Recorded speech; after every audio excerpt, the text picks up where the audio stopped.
பல நாட்களுக்கு பிறகு பிரித்தானியாவுக்கு படகுகள் மூலம் குடியேறிகள் வந்திருக்கின்றார்கள். அது குறித்த முழுமையான விவரங்களை இந்த காணொளியில் பார்க்க இருக்கின்றோம்.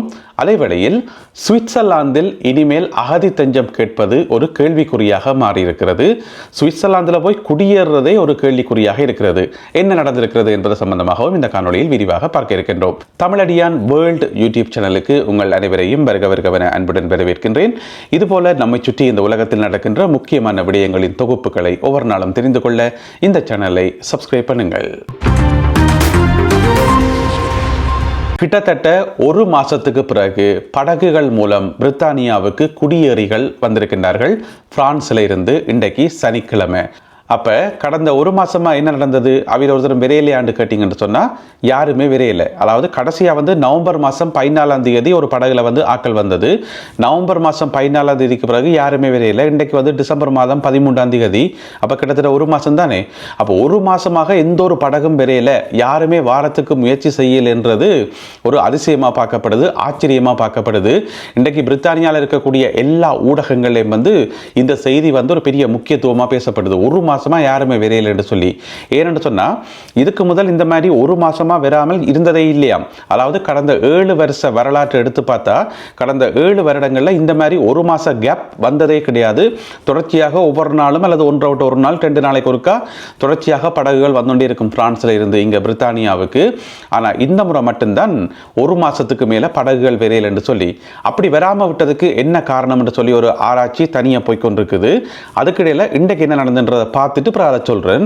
இன்றைக்கு சனிக்கிழமை டோவருக்கு குடியேறிகள் அழைத்து வரப்பட்டிருக்கிறார்கள். அதாவது பிரான்ஸ்ல இருந்து என்ன செய்திக்கிறோம்னு சொன்னா முதல் இன்றைக்கு காலமே 9 படகுகள்ல மொத்தமாக 9 படகுகள்ல 500க்கும் அதிகமான ஆட்கள் ஆங்கில கால்வாயை கடந்து யூகேக்கு வரத்துக்கு ஒரு முயற்சி செய்திருக்கணும்.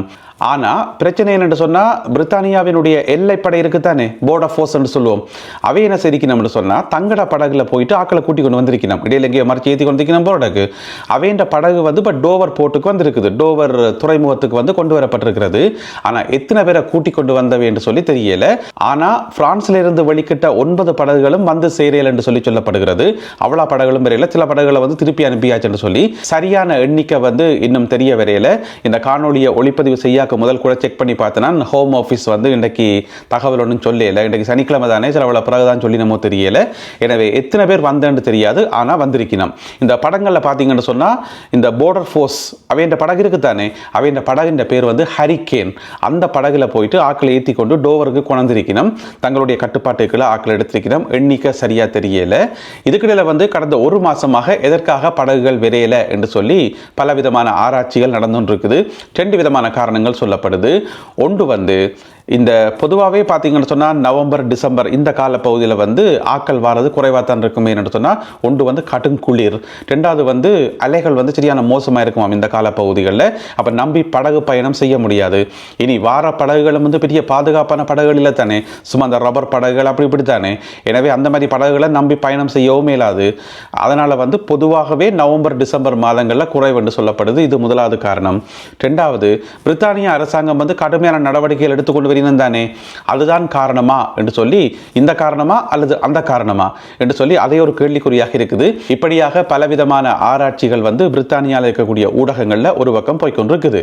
இதுக்கிடையில இந்த வருஷத்துல பாத்தீங்கன்னு சொன்னா 2025ஆம் ஆண்டுல இதுவரைக்கும் 39,294 பேர் வந்திருக்கின்றார்கள். இது அதிகரித்த எண்ணிக்கையா சொல்லப்படுது. அதாவது 2024 2023 இந்த மாதிரியான ஆண்டுகளோட ஒப்படைக்குள்ள இந்த நம்பர் கூட என்று சொல்லி 39,294. கடைசியா அதிகூடிய எண்ணிக்கையில் ஆட்கள் வந்த வருஷம் எப்ப தெரியுமா? 2022ஆம் ஆண்டு 2022.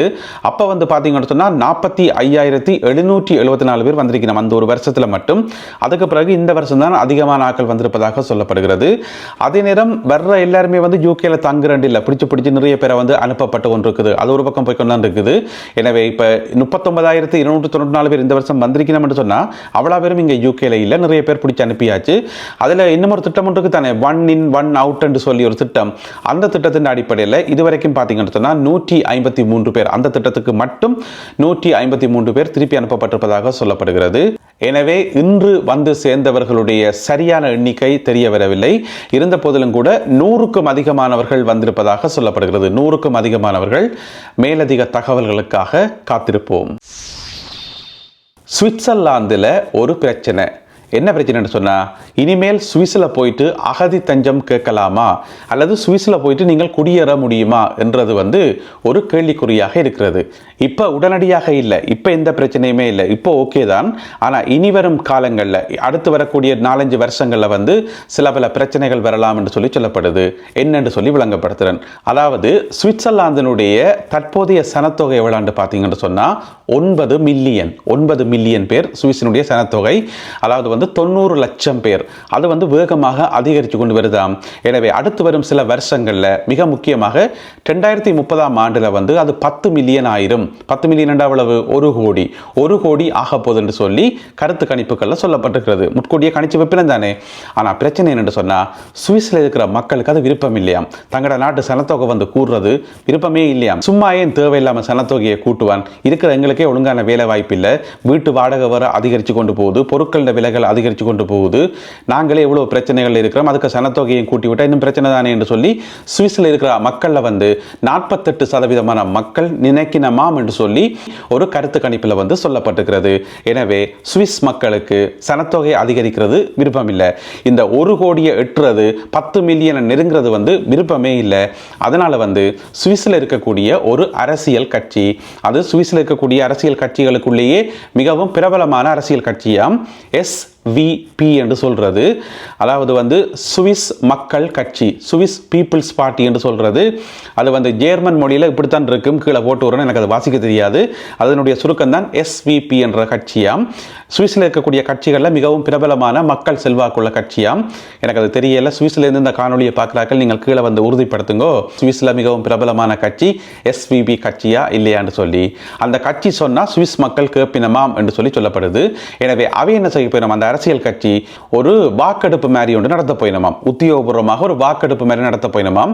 அந்த வாக்கெடுப்பு எதுக்காக என்று சொன்னா, ஒருவேளை சுவிஸினுடைய சனத்தொகை 1 கோடியை தொட்டுட்டா, 1 கோடியை நெருங்கிட்டா, அதுக்கு பிறகு சுவிஸில் யாருக்கும் அகதி தஞ்சம் கொடுக்க மாட்டோம். சுவிஸில் யாரும் குடியேறவும் முடியாது.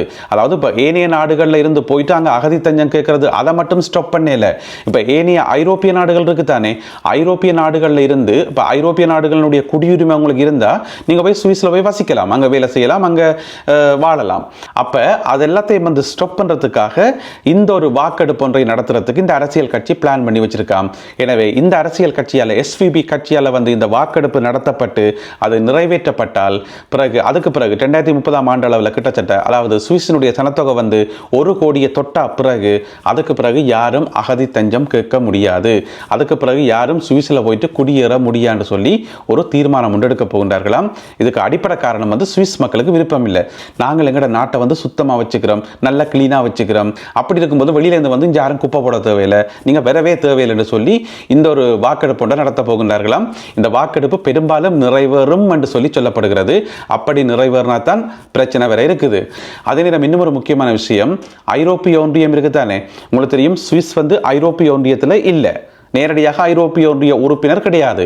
ஆனாலும் ஐரோப்பிய ஒன்றியத்தோட 120 உடன்படிக்கைகள் போட்டு வச்சிருக்காங்க சுவிஸ். நிறைய உடன்படிக்கைகள், பொருளாதார ஒப்பந்தங்கள், போக்குவரத்துகள், பல்கலைக்கழகங்கள், இந்த மாதிரி கணக்க விஷயங்களில் 120க்கும் அதிகமான ஒப்பந்தங்கள் போட்டு வச்சிருக்குதாம்.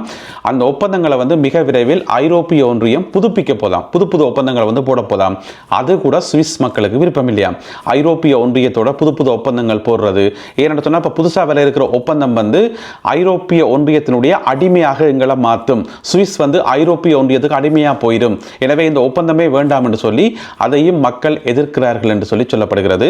அதுக்கும் சேர்த்து ஒரு ரெஃபரண்டம் ஒன்றை எடுப்பதற்கு இந்த SVP கட்சி முயற்சி செய்வதாக சொல்லப்படுகிறது. எனவே போற போக்க பார்த்தா எல்லா நாடுகளுமே தங்கள் நாட்டை இறுக்கி பூட்டி வைக்கிறதுலேயே கண்ணுங்கருத்துமாக இருக்கிறது எங்களுக்கு தெளிவாக விளங்குது.